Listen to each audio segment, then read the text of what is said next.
Hey everybody, I'm Adrienne Schonkweiler. I've been a retailer with LuLaRoe since October of 2015, and I just wanted to share 5 misconceptions that you might have about owning a LuLaRoe boutique. Number 1 is that it's expensive.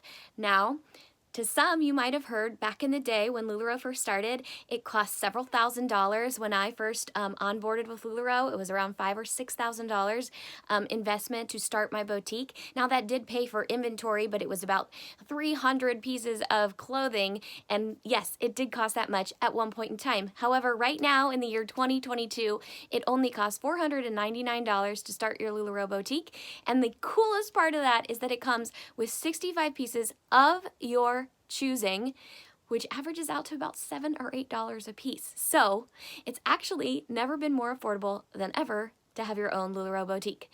Myth or misconception number 2 is that you have to have a huge space in your home. Now, yes, I do have a dedicated room here in my house for my LuLaRoe boutique, but I know LuLaRoe retailers all across the country who don't have that luxury. They might put it in a spare bedroom or even a spare closet. Some use their garage. Others literally just store it in some bins in any space they can find in their home. You do not have to have a gigantic warehouse-like space to have a LuLaRoe clothing boutique of your own. Misconception number 3 is that it takes a lot of time. So here's the thing about LuLaRoe. You can put in as much time as you choose. I personally am a full-time LuLaRoe retailer, so I try to put in a full-time job's worth of 40 hours a week. But some people are only looking to make an extra $500 or $1,000 a month, and they just want it to be extra income for kids' dance or whatever, and so you don't have to put in that much time. You put in however much time you need, and the beauty of that is it can work around your schedule. I personally have my kids at school during the day. I try to do as much as possible during the day, and then I also work after they go to bed. So I work around the schedule that works for me and my family. Misconception number 4 is that you can't pick your inventory. And while this is sort of true, let me clarify a bit. So LuLaRoe does not force anyone to order anything at any time.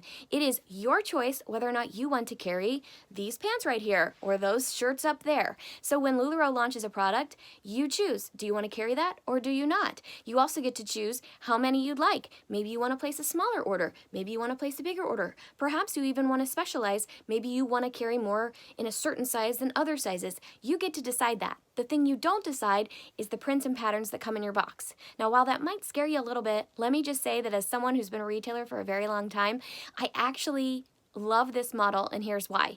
If I had to choose every single piece that came into the boutique, number 1, that would take a lot of time. But number 2, what I like might not be what someone else likes. And that takes me to misconception number 5.